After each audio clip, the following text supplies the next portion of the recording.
A menina do Rio Negro. A chuva caía pesada sobre a Amazônia naquela tarde em que tudo mudou. O céu havia escurecido cedo, como se a própria floresta soubesse que o destino preparava uma tragédia silenciosa.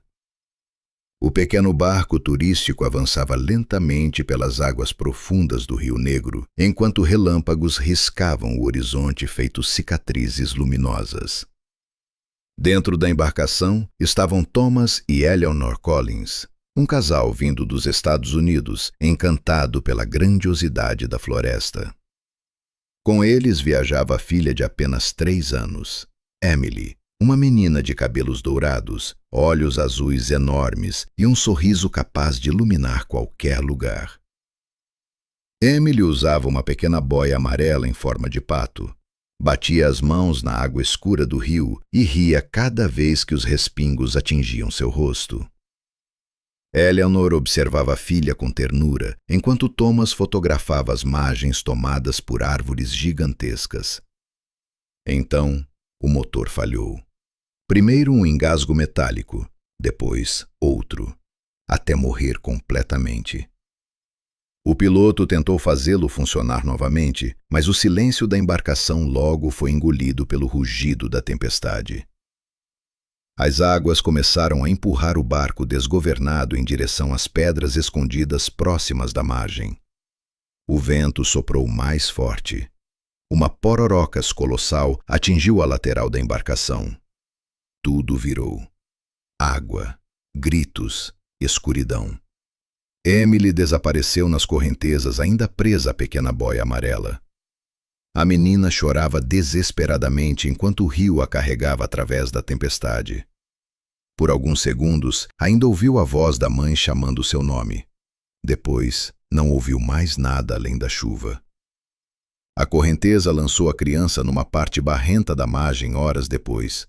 A boia ficou presa entre raízes grossas que saíam da terra como serpentes gigantes. Emily tremia de frio. Seu pequeno vestido estava coberto de lama. O corpo inteiro sacudia enquanto ela tentava chamar pela mãe, sem conseguir formar direito as palavras. A floresta respirava ao redor dela. Insetos cantavam na escuridão. Folhas se moviam. Galhos estalavam. Então surgiu uma sombra entre as árvores. Um enorme gorila macho apareceu primeiro. Alto, pesado, silencioso. Seus olhos negros observavam a criança com desconfiança. Atrás dele vinha a fêmea, carregando um pequeno filhote agarrado ao peito. Emily começou a chorar mais forte. O macho aproximou-se lentamente, cheirando o ar. A menina fechou os olhos, acreditando que seria atacada. Mas a gorila fêmea emitiu um som baixo e profundo, quase um chamado. Ela ajoelhou-se diante da criança, observando o pequeno rosto coberto de lágrimas e barro. O filhote em seu colo puxou os cabelos dourados de Emily com curiosidade. A menina não reagiu. Estava fraca demais. A fêmea então a tomou cuidadosamente nos braços. Naquela noite, enquanto a tempestade destruía árvores e fazia o Rio Negro rugir na escuridão, Emily dormiu pela primeira vez dentro de uma caverna escondida no coração da floresta amazônica. Muito longe dali, equipes de busca procuravam desesperadamente pelos sobreviventes do acidente. Thomas e Eleanor haviam sobrevivido. Feridos e traumatizados, passaram meses procurando a filha pelas margens do rio. Helicópteros sobrevoaram a floresta. Barcos percorreram igarapés. Mergulhadores vasculharam as águas escuras do Rio Negro. Mas a Amazônia guarda seus segredos. Sem encontrar corpo algum, Emily foi dada como desaparecida. Depois de muitos meses, oficialmente morta. Enquanto os pais afundavam na dor, a menina começava uma nova vida no coração da mata. No início, Emily chorava todas as noites. Chamava pela mãe. Tentava repetir palavras humanas que aos poucos começavam a desaparecer da memória infantil. A gorila fêmea permanecia ao lado dela durante horas. Aproximava o corpo quente da menina para aquecê-la durante as madrugadas frias e úmidas.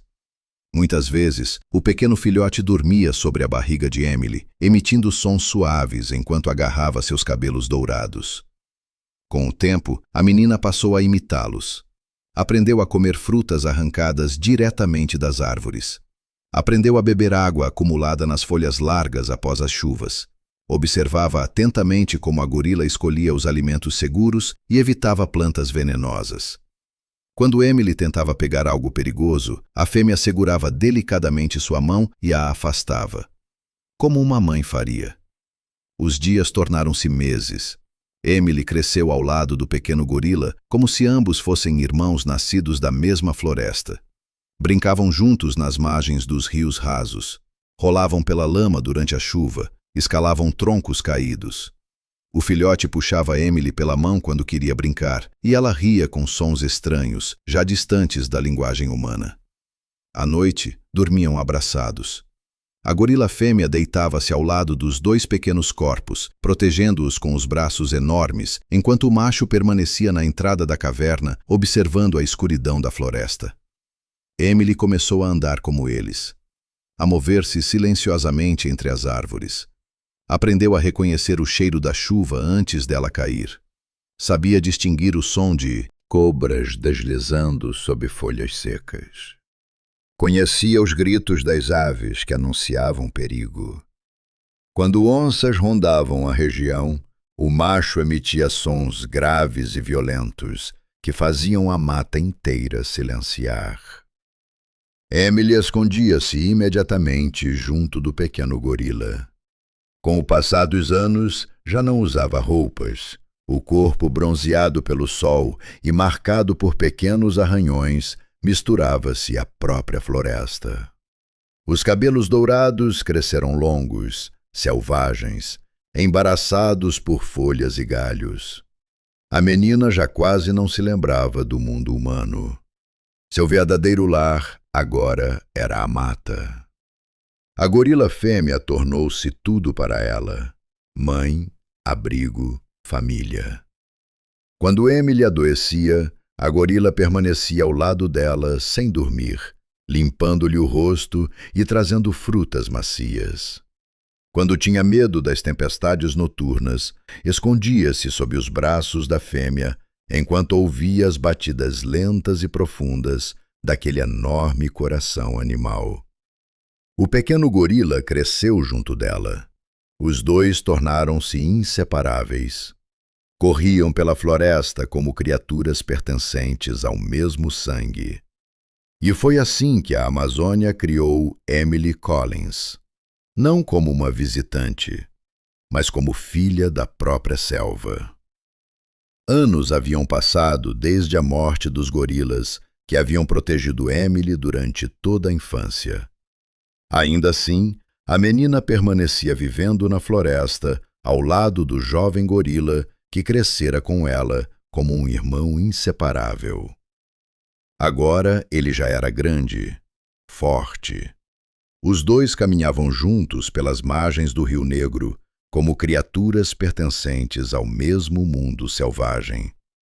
Emily movia-se silenciosa entre as árvores, descalça, os cabelos dourados caindo até a cintura, os olhos azuis atentos a cada som da mata. Numa manhã coberta por névoa, um velho pescador chamado Joaquim navegava lentamente por um braço estreito do rio, quando viu o movimento entre os arbustos próximos da margem. Primeiro apareceu o gorila, depois Emily. A menina agachou-se perto da água para beber, enquanto o animal permanecia ao lado dela, observando a floresta. Joaquim ficou imóvel dentro da canoa, sem coragem sequer de respirar. Não era apenas uma criança selvagem. Havia algo estranho naquele rosto, algo familiar. Foi então que o pescador viu o medalhão dourado pendurado no pescoço da menina. O reflexo do sol atravessou a corrente do rio e iluminou as letras gravadas no pequeno objeto envelhecido pelo tempo. Emily Collins. O coração do velho disparou. Durante anos, ele ouvira histórias sobre a menina americana desaparecida no Rio Negro. Todos acreditavam que ela estivesse morta havia muito tempo. Mas ali estava ela, viva. Joaquim não contou imediatamente para ninguém da região. Temia que caçadores ou curiosos invadissem a floresta atrás da menina. Em vez disso, procurou discretamente um jornalista da capital e depois entrou em contato com as autoridades ambientais. A notícia começou a circular devagar pelos jornais locais. Possível sobrevivente do acidente no Rio Negro pode estar viva na floresta amazônica. As autoridades mantiveram segredo. Uma equipe especial foi montada cuidadosamente. Não enviaram soldados nem homens armados. Foram escolhidos profissionais preparados para lidar com trauma e isolamento extremo. Uma psicóloga infantil, um médico, uma assistente social, especialistas ambientais e estudiosos do comportamento animal. Todos sabiam que qualquer erro poderia fazer Emily desaparecer novamente na floresta. Montaram uma pequena tenda numa região próxima de onde o pescador havia visto a menina. Para não assustá-la, evitavam sons altos e movimentos agressivos. Alguns usavam roupas feitas de fibras naturais e peles leves, que lembravam vagamente os tons escuros dos gorilas da mata. Os primeiros dias foram silenciosos. Emily observava escondida entre as árvores. Via aquelas pessoas caminhando lentamente, deixando frutas próximas da mata, evitando o contato direto. O jovem gorila permanecia sempre ao lado dela, desconfiado, emitindo sons graves quando alguém chegava perto demais. A psicóloga, chamada Helena, começou a sentar-se diariamente perto da floresta sem tentar capturá-la. Apenas permanecia ali, em silêncio, às vezes falando suavemente palavras simples. Emily. A menina observava. Não compreendia totalmente a língua, mas reconhecia o som do próprio nome. Certa tarde, Helena colocou um pequeno espelho próximo às frutas e se afastou devagar. Horas depois, Emily surgiu. Aproximou-se lentamente. Pegou o espelho. Ficou olhando longamente para o próprio rosto, como se estivesse vendo uma criatura desconhecida.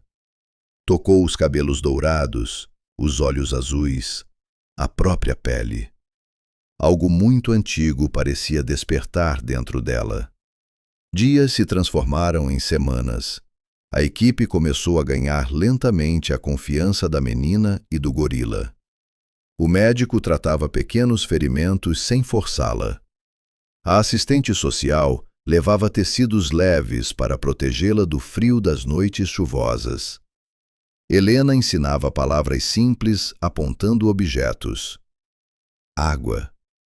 Céu. Mão. Emily repetia com dificuldade. Sua voz saía rouca, quase esquecida de ser humana. O jovem gorila observava tudo, o tempo inteiro, como um irmão zeloso, incapaz de abandoná-la. Então chegou o dia mais difícil. Helena mostrou fotografias antigas. Thomas, Eleanor, a casa onde Emily vivera quando bebê. A menina ficou imóvel. Seus olhos começaram a se encher de lágrimas silenciosas. Memórias fragmentadas atravessaram sua mente como relâmpagos distantes. O colo quente da mãe. Uma canção suave. Mãos humanas acariciando seus cabelos. Naquela noite, Emily caminhou sozinha até a margem do rio. O jovem gorila foi atrás dela. Os dois permaneceram olhando a água escura sob a luz da lua durante muito tempo. Na manhã seguinte, Emily aproximou-se da equipe pela primeira vez, sem medo. Helena segurou delicadamente sua mão. A menina olhou para trás. O gorila permanecia próximo da floresta, observando em silêncio. Emily então tocou o peito do animal lentamente, como quem se despede de parte da própria alma. Lágrimas escorriam pelo rosto dela. Depois apontou para si mesma e falou com dificuldade. Emily. Em seguida, apontou para o gorila. Irmão. Todos ficaram em silêncio. A menina aceitou partir, mas antes de entrar no barco que a levaria de volta ao mundo humano, caminhou até o jovem gorila uma última vez. Abraçou o enorme animal com força, enquanto ele emitia sons baixos e tristes. Emily encostou a testa na dele e prometeu em voz baixa e imperfeita. Eu volto. O gorila permaneceu parado na margem, observando o barco desaparecer pelo Rio Negro, enquanto a floresta amazônica parecia silenciar junto com ele. E pela segunda vez na vida, Emily deixou sua família para trás. Mas daquela vez, ela sabia o caminho de volta.